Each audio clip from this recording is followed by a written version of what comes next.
Hello and welcome to Faithfully Stampin' with Jennifer Helm. I am Jennifer Helm, the Faithful Stamper, an independent demonstrator with Stampin' Up. Today I have for you what I'm calling a two-fer. This is a really quick and simple way to use up your designer series paper, which if you're anything like me, you have tons of laying around your house. It's very quick and simple. You don't need a supplies, and you get 2 cards out of 1 panel of designer series paper. That's why I called it a two-fer. These cards were inspired by my friend Celine, and I'm going to share with you how quick and easy it is to make them. So what you're going to need are, to start, 2 card bases. They can be the same color or different, and they can be either style. This is 5.5 by 8.5, but you can also use the 4.25 by 11 version. Doesn't matter, either one is fine for this card. These are Evening Evergreen, and I pre-scored them, so I'm just folding them down the middle, and now they're ready to set to the side until I'm ready for them. You will also need 4 pieces of basic white that are 5.25 by 4. And you might be thinking, 4? Oh my goodness, what do I need all those for?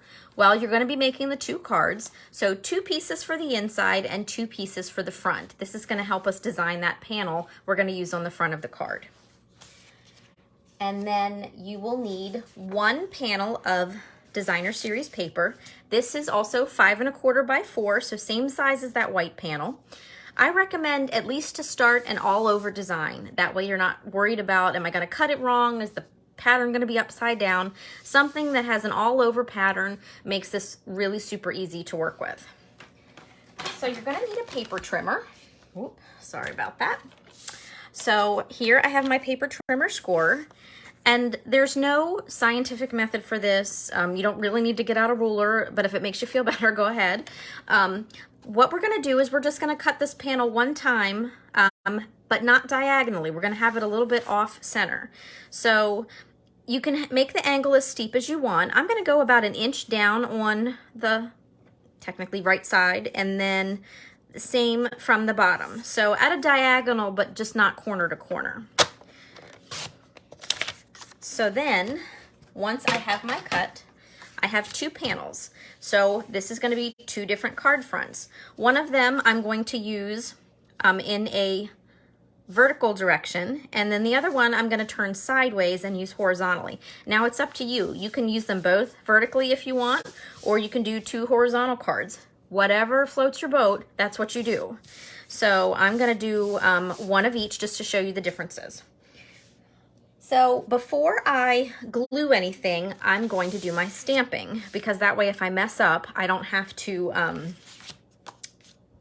cut a whole new panel of designer series paper. Everything will be ready to go.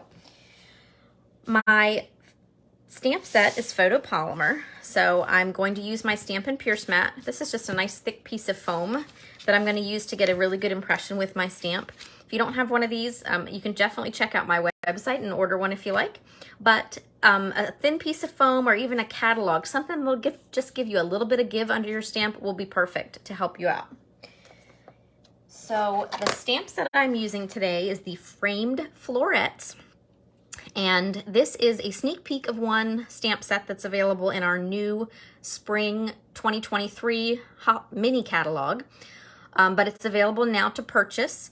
And there's beautiful verbiage here and some pretty florals as well. And that's where the designer series paper is from. This is actually going to be retiring at the very beginning of January. It is while supplies last, so it could sell out before then. Be sure to check my website if this is something that interests you. But that stamp set I just show you will be available through the end of that spring mini catalog. Okay, so to the stamping. Night of Navy is what I'm going to stamp with here initially. And what I'm going to do is I'm just going to lay this designer series paper here on the top. I'm not going to glue it down yet. And that way I can see where I need to do my stamping. So I have my sentiment on a block. I'm going to tap gently. I can see that I've got enough ink on there. And then I'm just going to press 1, 2, 3 and lift it up. And I did okay there. So now I'm going to set this to the side and work on this other orientation card. Same thing. I'm just going to lay this paper on here so I can get a good visual of where I want to stamp. just like that. Now, while I have my mat out and my ink, I'm going to switch to the inside. So I'm going to start with this one. And I have a coordinating stamp for the inside, both part of the set. And then this card needs to go this way. If I'm going to make a mistake, this is usually where I do it. I have been known on occasion to stamp 4 or 5 insides that are totally the wrong orientation for the inside or outside of the card.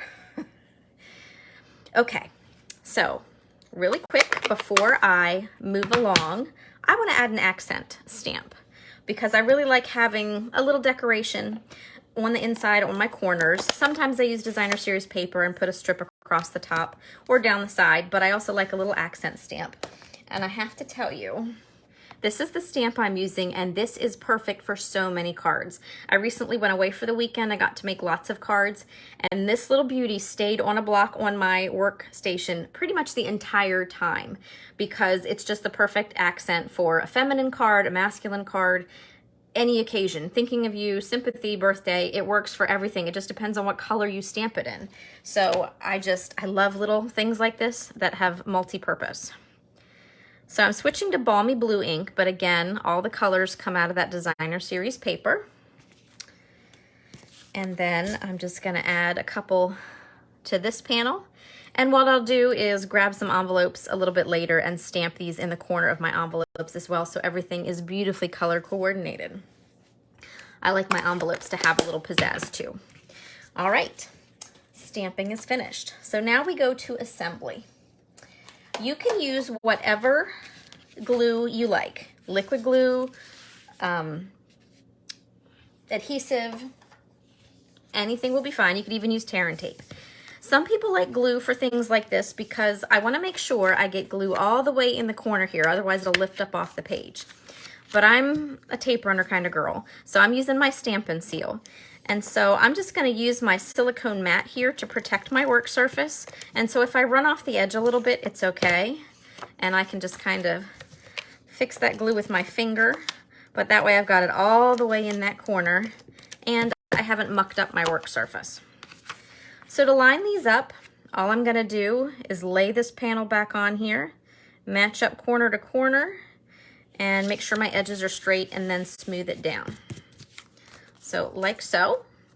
I'm going to repeat on that second card.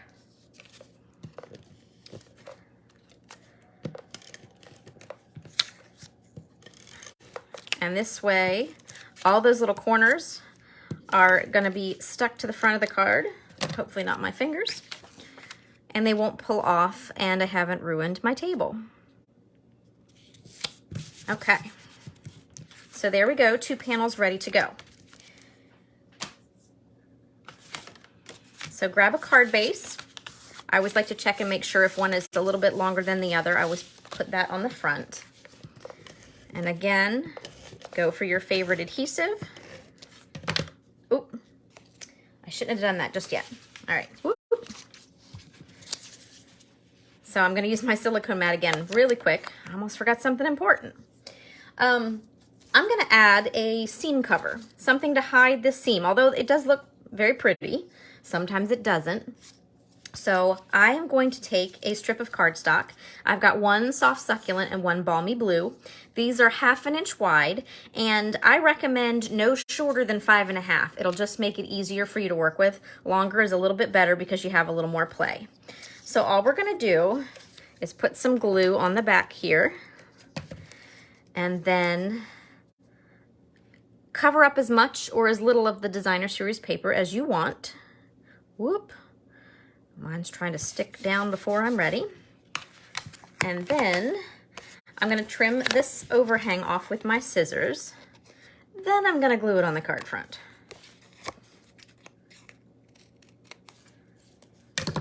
So thankfully I caught that before I glued the whole thing down. Wouldn't have been the end of the world. I could have added it anyway and just run it the whole width of the card front, but that is the look I was going for. And so I brought over a strip of cardstock in each color that coordinate with the front of my card. I should have left that over here. These silicone mats are lifesavers. The reason I recommend no shorter than 5.5 is because if you go with 5.25, it's really, really tight with matching the width of the card, and I don't want you to have to, I don't want you to make a mistake. I've done that plenty of times, so learn from me. And it'll just give you a little more room to play with if you make it at least 5.5. Up to you. All right. So here we go, back to the adhesive. And once I have this on the card front, I'm just going to glue the insides in and make sure that I match them up in the proper direction. And then, like I mentioned earlier, all I have to do is grab that accent stamp and stamp a couple envelopes, and then these cards will be ready to send out. Although I am gonna add a little bit of bling here in just a minute. So it is up to you how simple or ornate you want these cards to be. I will say they look perfectly lovely this way, but I'm gonna add just a little bit of bling. So to start, I have some of our fine sparkle adhesive back gems, and a little tip that I like to share is if you're thinking to yourself, I don't know if this is gonna look right, one thing I love about our embellishments is that they're all on acetate sheets like this, and they're usually anchored down in the middle, but they have a little give to them. So I can slide my card on under here just enough to get an idea and say, yeah, I like that, or no, I don't, I should pick something else. So just a little tip and trick that I like to share. So I'm gonna use some of these balmy blue gems here on this card. And you don't have to add embellishments. You can leave them off if you like. Then for this other card, I'm gonna switch to a different set of embellishments. These are our solid faceted gems. They are in an array of colors. And while there is balmy blue, I don't like the balmy blue on the card. I think I'm gonna go with the evening evergreen. And so I'm just gonna add a couple more to this card. And so quick and easy, 2 cards ready to go just like that. So I have a couple other samples to show you. These are great for any occasion. And this next card, this is the card, it's very similar to the card that originally inspired this idea that my friend Celine made. On this card though, I did a couple different things. First of all, I cut my basic white 5.25 by 4, but I cut my designer series paper a 1/4 inch smaller, so 5 by 3 3/4. And that allowed me to give a little bit of border around the edge of the card. So you can do that if you like. I also made the cardstock strip here thinner. This is a 1/4 inch wide. I wouldn't recommend going any thinner because trying to get glue on the back of this thing is a little tricky. I actually did use liquid glue, and you could always use our adhesive sheets, but I never like to fool with glue a whole lot because I tend to make mess with it. And then I added some of our heart pearls. I don't know if you've seen these before. I completely missed these for about 6 months in our annual catalog, and they are beautiful. They're just the tiniest little heart shape, and they come in a couple different finishes. So check them out if you haven't already. And then for this next card, I took the other panel here from the card and did the same thing. I glued it down, I stamped, but then I ran it through an embossing folder. So this is our Fern 3D embossing folder. So that gives added texture to the designer series paper as well as the rest of the card front. And then I just added that cardstock strip and added some pearls to both ends. So you can really dress these up or dress them down, and you have some options to play with. This is kind of just a springboard to help you get some ideas. Then here is the next set that I created. So again, all this paper so far has been from that same suite, the framed florets, but this will be leaving soon. Kind of the same concept with the card, but I used designer series paper as an accent instead of a cardstock strip. Again, some different bling and beautiful cards. Here I left a little bit of a gap at the top as well, just for another visual look. And then last but not least, you are not tied into just making a card with a stamp and some flat panels on it. You can embellish this as much as you want. So the first card I have here, I put a much wider strip of cardstock to cover the seams, but you might notice there's actually 2 panels here of designer series paper. What I did to get this look was I took one 5 1/4 by 4 piece of the purple polka dot and one 5 1/4 piece of this geometric print. I laid them one on top of the other, made sure they were this perfectly matched up, and then I made that diagonal cut across the front at the same time, and then I just mixed and matched the 2 panels. So here's the first card I created, again with that wider strip. This is, I think, about 1 inch. I added a stitched rectangle with my little elephant and a die cut balloon. I think I'm going to come back and add some embellishments to that, but a very sweet little baby card. And then with the other 2 pieces that I cut at the same time, I created this card. Here is a little sneak peek of our January and February 2023 celebration. If you are not familiar with that, during January and February, for every $50 or $100 you spend, you get to pick a freebie from a special little book. And the Adorable Owls is one of the stamp sets you can choose with a $50 order. If you want more information on that, be sure to check out my website in January or February of next year.